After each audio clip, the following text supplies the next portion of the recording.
Now, home is a lot of work. Just plain work.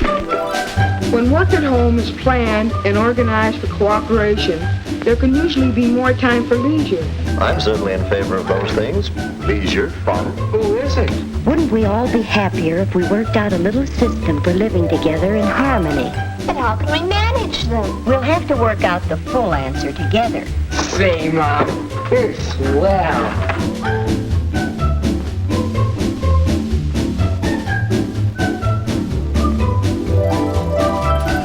Most family problems can be solved through frank and friendly discussion, which points the way to a happy family life. You know, this is beginning to be quite a family project. It certainly is.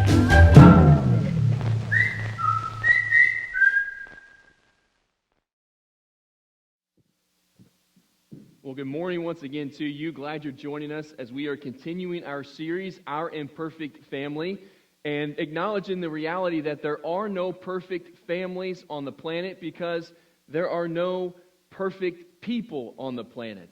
And when you think about a perfect family or an imperfect family and the goal that we're shooting for and the goal that we're pursuing, I oftentimes relate my life back to basketball. I know that there are no perfect basketball players and you're going to miss shots, but you always seek to improve. And I think of the greatest basketball players of all time, whether you're talking about Michael Jordan or Larry Bird or LeBron James, it doesn't matter. They don't settle for where they're at. They always want to get better no matter how good they are. And they know that they're going to be imperfect. They know they're going to make mistakes.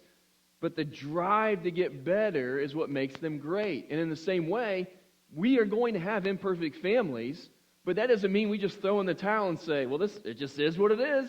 This is as good as it's going to get, so let's just mail it in for the rest of our time together. No, we want our families to grow in relationship with one another, and more importantly, grow in our relationship with God. And so weeks 1 and 2 of this series are all about marriage, and even you may be like, I'm not married yet, or I was married, I'm not anymore. The principles we're going to talk about really apply to every relationship and situation. And last week, we discussed God's vision for marriage, and specifically, how in order to grow as a spouse, we have to grow in our relationship with God. Because what it takes to be more patient and kind and loving in your life is not a self-help book. It's not, I'm going to try harder. It's, I need more of God in my life. And the more that God is in there and working, the more that He's going to flow out. And the less of a jerk I'm going to be, and the less selfish I'm going to be. Not try harder, it's lean into God more, and He will change you, and He'll make you better. Well, this week, we're going to talk about, within the context of marriage, growing in love. Because we talk about falling in love all the time. And that's when you... I'm critical of Hallmark movies a lot, aren't I? I talk about this a lot. Hallmark movies are about the falling in love stage. The key is not, am I going to fall in love or not, and have those feelings and those emotions. The key is, are we going to stay in love? The key is, are we going to grow in that love? And that's what we're going to talk about today. But when we talk about love, we have to define our terms. Because we talk about love and we can mean all different things. And within the context of marriage, most of the time when we say love, it's the way our spouse makes us feel. The fuzzies and the butterflies. And we call that season of marriage the honeymoon stage. And then life just starts to happen to you. Responsibilities and burdens, and there are frustrations, and there are issues, and those feelings start to go away a little bit. But we all want those feelings to be present. How do we get those feelings? And some people, they stop paying attention to their spouse because he or she, they're not giving me that feeling anymore. I wonder if somebody else can give me that feeling. Well, the key to understanding love is understanding what your aim is and what your focus is. And so we've talked about this before, but it's a good reminder as we jump into this topic. Love is not as much a noun as it is a verb. Not something that you have. I have love, I have these feelings. It's not that what you have, it is what you do. And it's less about what they do for you and more about what you do for them. Like when we talk about love, Like love is patient, love is kind, it doesn't envy, it doesn't boast. The attributes that are listed in 1 Corinthians 13. What we see is you doing things and sacrificing things. You don't exercise patience only when you feel like it. You're called to be patient as a way of this is what love is. And when we talk about unconditional love, it's love with no strings attached. It's love with no conditions, no clauses, no footnotes. It's just I'm committing to loving this person. And when you said your vows, do you take this person to be your lawfully wedded husband or wife, to have and to hold from this day forward, for better, for worse? You know what that means, right? Good. That means good times and bad. For richer, for poorer, in sickness and in health. So whether you're on the mountaintop or the valley, you're committing to loving them. And it points to that agape, unconditional love that we are all supposed to have. And when we think about love in marriage, oftentimes in our minds, because we're 21st century Americans, and our mindset is kind of a business model. It's a contractual obligation. Okay, I will do this for you if you do that for me. But if you don't do that, I don't do this. It's like, it's a give and take. We call it compromise. Well, that's what a contract looks like. But God does not have us enter into a marriage contract. He has us enter into a marriage covenant. And that's different. We're going to talk about the differences between contract and covenant, because without realizing it, we bring in contract mindset into the marriage. And if you do that, it becomes lifeless, it becomes void of romance, and it just takes the power out of the marriage when it all becomes contractual.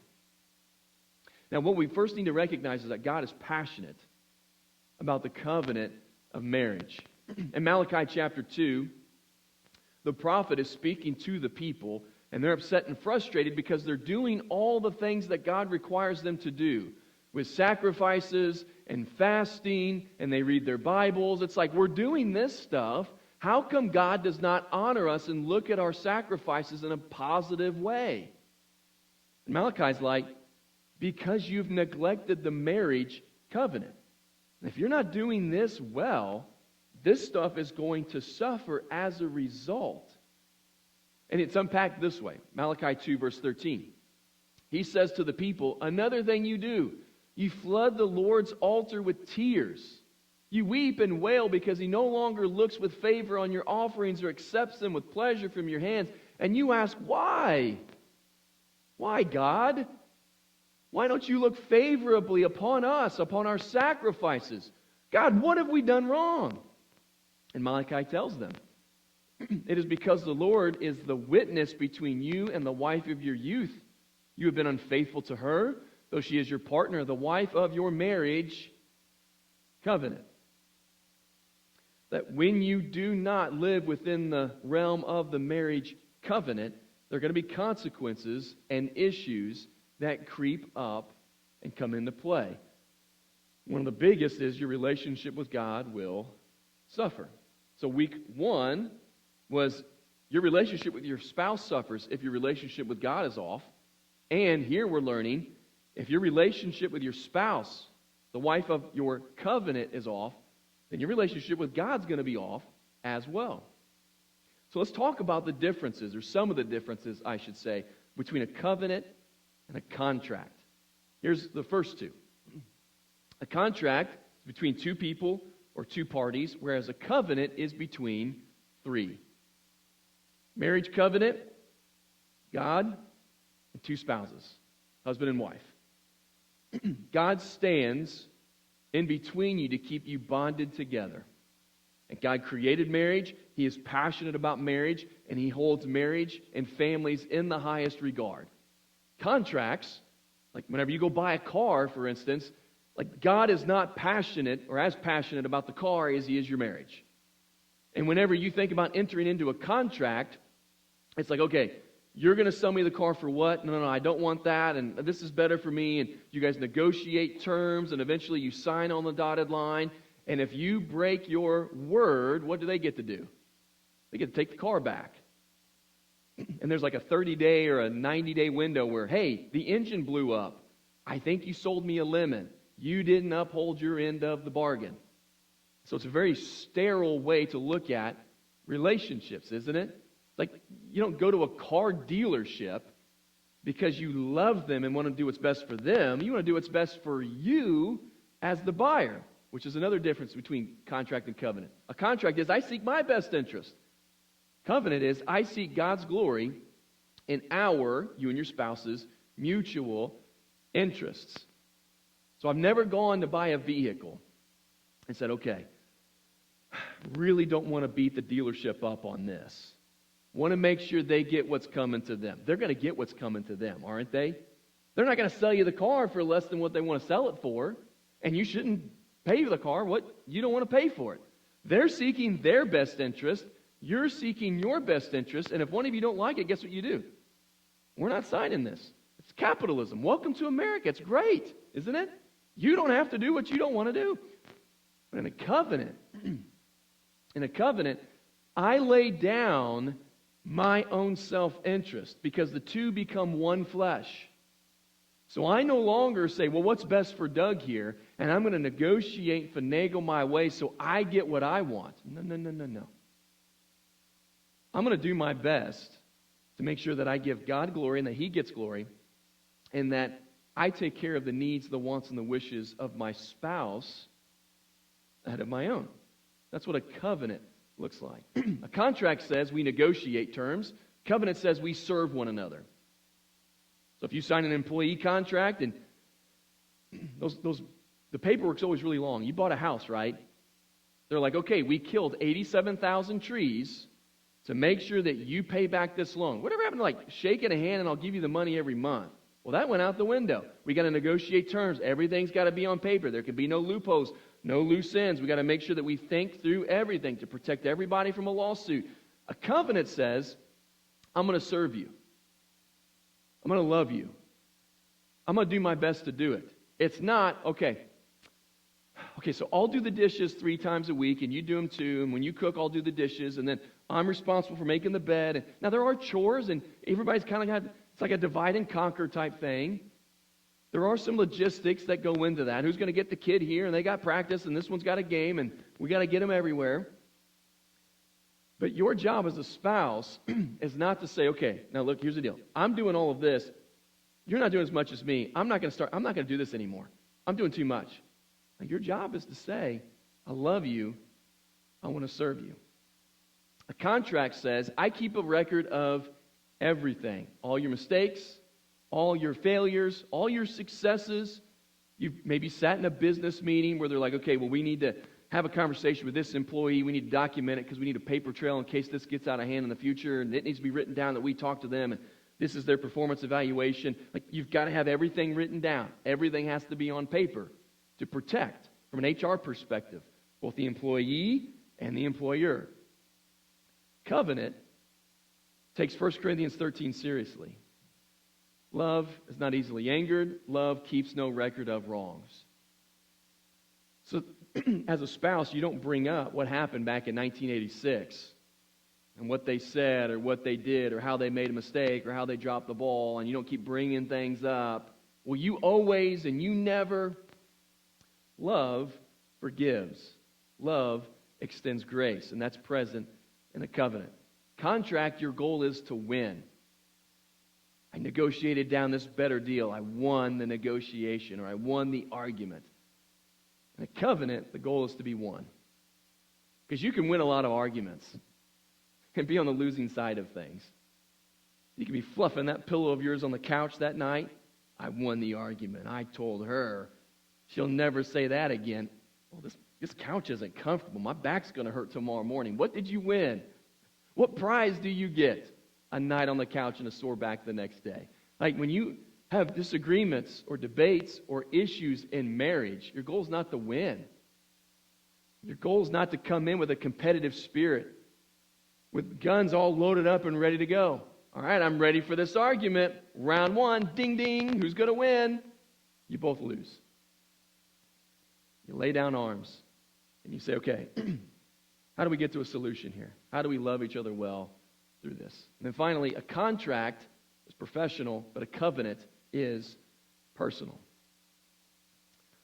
We're in a lot of contracts. A lot of things you have to sign. A lot of documents to go through. You ever updated your iPhone?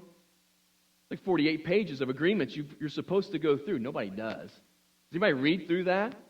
At my last church, there was a guy who would literally print out and read through all of the stuff he would click. I'm just like, yeah, I just click, yes, I agree. Let's just move on.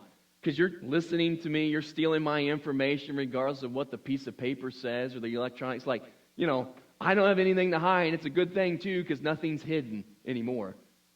Yes, I agree. I just really want to watch the ESPN app, and I have to update my software to do it.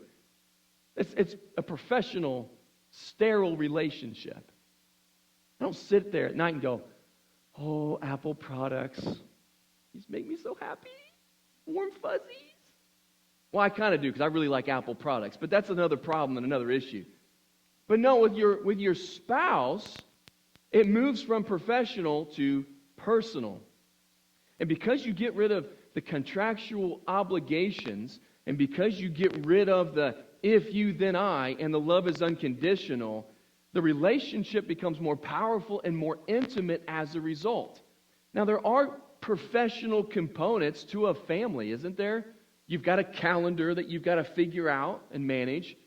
You've got a budget that you guys are working together to spend. You've got job descriptions, if you will, because you have roles within the context of marriage. But don't bring all the aspects of a professional work environment into your marriage. You don't walk around with a clipboard and say, okay, honey, Taco Tuesday, performance evaluation. That was mailed in. Okay, you did some deer meat, some lettuce, and some salsa. We've got to do better. We've got to be better. Listen, you're going to be eating PB&J out of a straw. You say that to your wife, okay? Like, don't be doing that stuff. You're not sitting there evaluating contraction. She's not your employee. It isn't a business. You guys are a family. It's different. And remember, and I've said this before. I've said it in previous sermons. I'll say just a brief explanation here before we move on. The job descriptions thing, the family role thing, I do believe in Scripture, based on Ephesians 5 and 6, based on Colossians 4, and the origin of the family, that the husband is the spiritual leader of the family, which means he's given more responsibility. It's not more rights. We think of leadership as, well, I get to boss people around. I get to tell them what to do. It's the opposite in the Christian life. You have to serve and sacrifice more than everybody else. If something goes wrong in your family, the buck stops with you. You remember in Genesis 1, 2, God created everything. Notice it's not good for man to be alone. He creates Eve. Okay? Genesis 3 happens. That's when sin enters the world. Now, who was the first one to sin? Adam or Eve? Ladies? Teasing. But it was Eve, right? There's a lot of things we can learn about this from a practical perspective. But I'm not going to go down that road. Because I enjoy being married, and I enjoy not getting into fights. Eve sins first, okay? Now listen. When God comes through the garden, who does he call out to? Adam or Eve? Adam. Says, Adam, where are you? Adam, come here. It wasn't like, well, where's Adam? Like he was here just a minute ago. I don't know where he is. That's not the way that God said it. It's like, Adam, where are you? Come here. We need to talk. Why didn't he call out for Eve? She's the one who sinned first. Because Adam was the spiritual leader. So if a company goes under, you don't go to the interns and say, well, why did your company go under? You go to the CFO or the CEO. Basketball team loses. You don't go to the walk-on, last guy on the bench. You talk to the star player. You talk to the coach. Because they carry more of a burden and responsibility. God goes to Adam. Adam, where are you? What happened here? And Adam was like, well, here's what happened. Everything was really good. Then Eve showed up. Things got out of hand in a hurry. So Eve, and then wait a minute, God, you put her here. So she's the one who did all this. You put her here. You two need to sort this out and figure out who's responsible. Because it ain't me. And he just kind of goes off by himself. Eve, what happened? Well, the serpent that you put here, it's like everybody's blaming somebody else. In a covenant, everybody says, What is my responsibility in this? How can I take ownership? When Jesus came to die on the cross for the sins of the world, he didn't do anything wrong. He didn't sin, but he doesn't wash his hands of the responsibility of creation. He says, I'm going to come and die for all you knuckleheads who live a sinful life so you can have a relationship with me. He didn't drop the ball, but he carries the responsibility. Same within the context of family. And so part of our problem is we need to stop negotiating terms. We need to stop saying, well, if you do, then I, and embrace the idea of unconditional love within the context of marriage, to move it from a contract into a covenant. Now, part of the way that we say, I'm going to love you, honor you, and serve you, has to do with the 5 love languages, the different ways that a person experiences or feels love. Now, I've talked about this before. I challenged you the last time I talked about it to go online and fill out the 5 love languages quiz. You go to 5lovelanguages.com, less than 10 minutes, you do your quiz. How many of you guys did that last time I preached on it? Filled out the quiz? Few? Okay. 5 love languages are as follows: acts of service, words of affirmation, quality time, physical touch, and gifts. You buy something for them. This is how people experience love and appreciation. So and this isn't just true of marriage, it's true of your kids, it's true of kids in schools, it's true of employees. Some people, they work, it's like, how do I say I appreciate you? And the biggest thing for them is a raise. Some people, believe it or not, a raise, it doesn't do it. It's like, I want you to say, hey, good job. I want an attaboy. I want you to acknowledge how good I am at my job. So everybody's wired differently. Most of you are like, I want the raise. What are you even talking about? But there's been actual sociological research done in this area. So within the context of marriage, you got to figure out what makes your spouse tick. Is it acts of service? Is it kind words? Is it spending time together? Is it physical touch? Is it gifts? Covenant says, I'm going to do my best to serve my spouse and love my spouse, not because they do these things for me. I'm going to do it because that's what I'm supposed to do as a Jesus follower. That's what covenant looks like. And keep in mind that as you look at this list, men and women experience these things differently. I didn't ever think that I would come to a point in my life where if I said men and women are different, that's a controversial statement. But they interpret and experience everything differently. You think about quality time. Husbands and wives may have as their love language quality time. But they have in their minds quality times, it's experienced differently. What do women like to do? They just like to get together and talk. And their relationships are face-to-face. They're going to talk about insecurities, fears, what's going on, everything under the sun. They're going to be as open and vulnerable as possible. They may even cry and hug one another. Men ain't going to do that. In fact, we could say, we're going to launch a men's Bible study. Here's what we're going to do. We're going to sit in a circle. We're going to look at each other in the eyes. We're going to talk about our hurts, our feelings, our insecurities, our failures. That men's Bible study could meet in a phone booth because there ain't going to be nobody there, right? Men, their quality time is not face-to-face, it's shoulder-to-shoulder. Men have to be doing something together. We're going to go golf. We're going to build something. We're going to watch the game, shoulder-to-shoulder. We're not looking at each other. We're watching the game. We're eating buffalo wings, and they will talk, and they will spend time together, but they don't sit there and, what's going on in your life? Just tell me, what are you feeling? What am I feeling? I don't know, my knee kind of hurts because I ran yesterday and kind of hungry right now. Those are the feelings I have. Outside of that, you're not going to get a whole lot. Those are my feelings. And I'm not going to disclose anything else. So wives are like, talk, let's be together. It's like we are together, but the TV's on. But we're together and we're talking. Every commercial break, I mute it and we talk.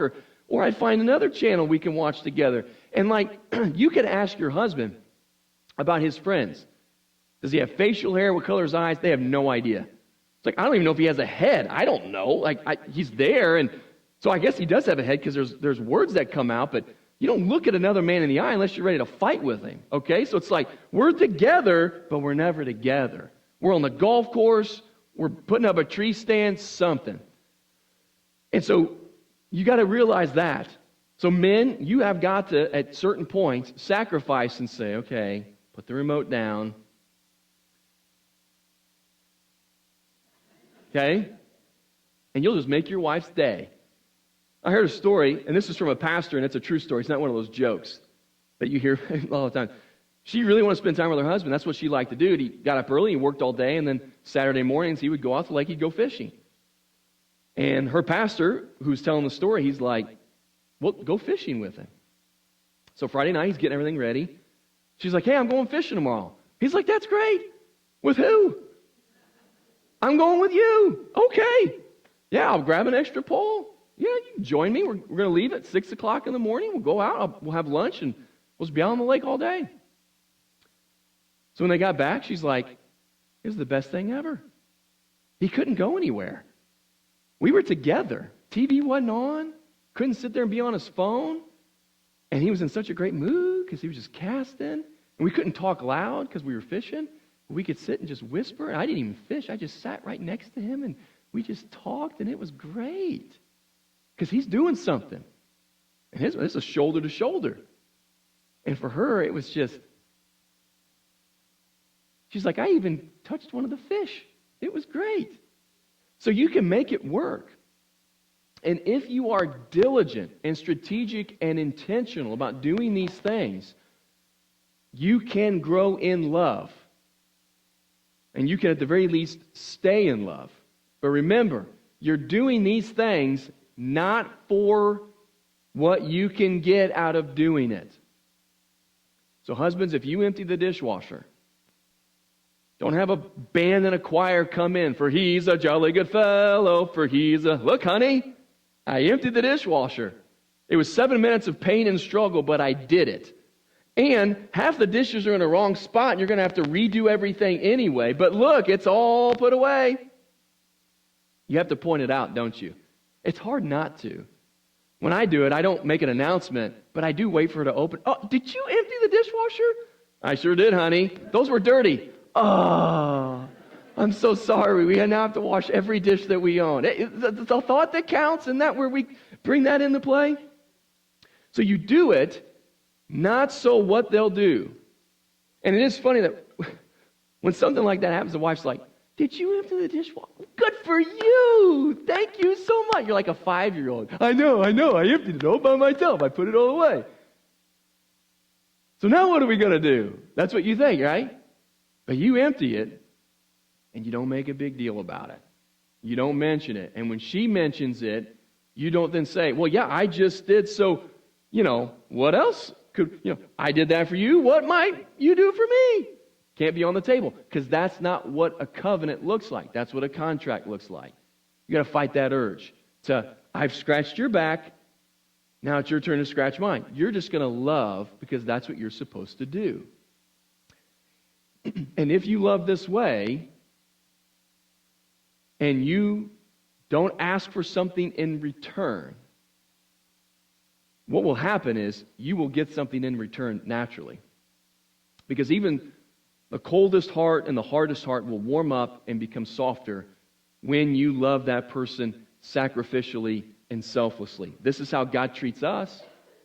With unconditional love, Jesus came to die for us, and we are here. And many have a relationship with Him today because of His grace and because of His sacrifice, that we are moved because of His unconditional love for us. Same is true in our relationship with our spouse. I'm here to tell you, sky's the limit if you do this. There's a book in the Bible called Song of Songs. Some translations call it the Song of Solomon. Basically, it's a conversation between Solomon and his wife. And they just go back and forth praising each other. It's like Shakespeare, Romeo and Juliet, before the Romeo and Juliet thing. And what you have is when you read through it, if you read through the entire book, I think it's like 9 chapters, I couldn't go in the kid zone and read it because they'd have too many questions. Wait, what does he mean by that? Wait, what does that mean? I couldn't read the whole book here in front of adults. I'd get embarrassed. You're like, what? Look at what page is that on? I want to read Song of Solomon about this romantic relationship that he has. Here's how that book begins.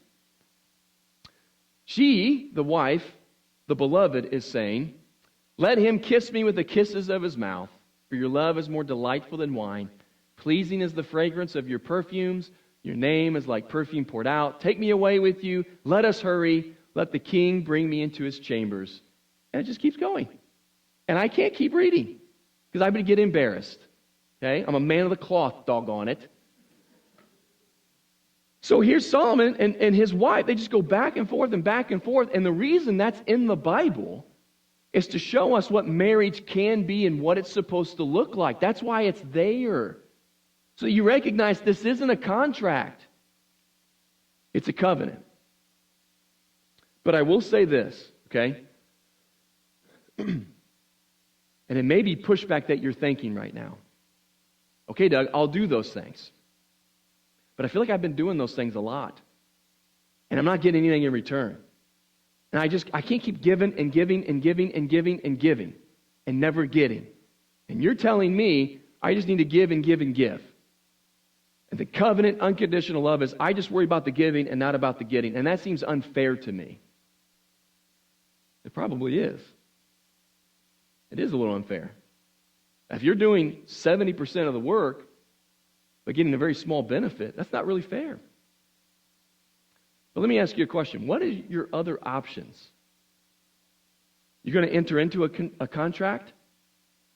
Okay, I've been doing too much around here, so here's the deal. I'm only going to do this if you do this. And if you don't do this, I'm not going to do it anymore. I'm done. Had enough. That's really going to bring you two closer together, isn't it? You walk around with a clipboard. Hey, you didn't do this. All right, fine. You guys are eating cereal tonight. Hope you enjoy it. Make sure you rinse out your bowls and put them away in the dishwasher, or another night of cereal, and you can make your own breakfast. I'm not going to fold your clothes anymore. Gee, doesn't that sound like a family you want to be a part of? See, here's the tension. I will agree that a covenantal marriage does have the lowest basement to it. I mean, it can get really, really bad potentially because you can get taken advantage of. You can be taken for granted. All those things are true. But it has a much higher ceiling. The degree of romantic love that you can experience within a covenantal marriage is so much greater than a contractual marriage. Because the contractual marriage is, this is as bad as it's going to get, because you can just walk away and quit. Hey, you didn't uphold your end of the bargain. We're divorcing. I'm done with this. I'm out. But there's no real ceiling either. Basically secluded to one room, one level. It's not going to get any better. It's not going to get any worse. It just is what it is. You go in, you punch your time clock, you do your thing, and you're done. It's like you have a roommate there instead of a soulmate. Now, when you talk about marriage, there's a whole area of caveats.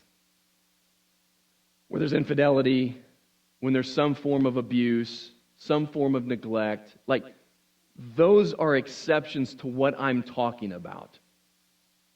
I don't think, and I hope, that no one would say that I'm advocating, well, okay, if he hits you, just love him more. No, get out of the house. At that point, the marriage covenant went out the window a long time ago. When there's infidelity present, marriage covenant went out the window a long time ago. But if you talk about, okay, we want to grow in love with one another, and we want our marriage to be better than it's ever been, covenant is the only way to make it happen. And you're going to go through seasons where it's a little harder. When you're more busy, when you're stressed with stuff's going on at work and it gets brought into the relationship and there's anger and there's frustration and you got a short fuse, there's all kinds of stuff that come into play that make certain seasons harder than others. But the goal is as you've got a graph, you know, the graph as it goes up or down. We had a really bad season right here, and here we had a really good season. And as long as it's ultimately tracking upward, that's the goal. And if you're both committed to loving each other well and loving each other sacrificially, even when the other one's not doing it to the best of their ability. You're just committed to loving, because that's what Jesus wants you to do. Then that spike down is going to turn into a bump up. And you can work through it and get through it together. And you can have moments and seasons where it's like, hey, we need to talk, and I'm doing all this, and I can't keep up with everything. Could you help in this area? That's a very fair conversation to have. I'm not saying, no, you just do what you're supposed to do, and you can never talk about it. The more that you talk within the context of marriage, the better off you're going to be. But at the end of the day, we're called to love like Jesus. And loving like Jesus is the only real way to make the love in your marriage grow. So here's how I want to end today. I want to pray for you guys. I want to pray for the marriages that are represented here today, for those that are represented that be watching online, that we all do our best to love unconditionally and allow God to bless our marriage and help it to grow in love. Because the more that you do this stuff and you love sacrificially, the more that those feelings will come into play. The more that you will feel the warm fuzzies. The more that you will almost feel like you're in a Hallmark movie with how wonderful everything is. But you got to do this stuff. And this stuff is hard at times. But do the hard stuff so you can get the blessings later. Father, I want to pray for the marriages that are here today, that are represented. Pray that we all work for your glory and your honor. Pray that we do our best to love sacrificially, to love unconditionally.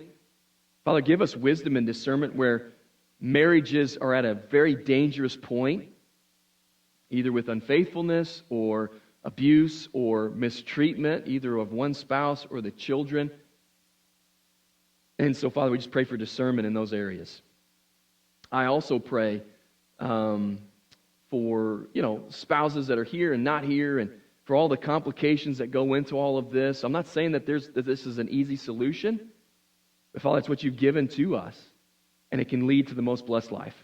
And so, Father, I pray that you keep us humble, that you keep us patient with one another, and that as we grow in our relationship with each other, you help us to put you first in everything that we do, everything that we have, and everything that we are.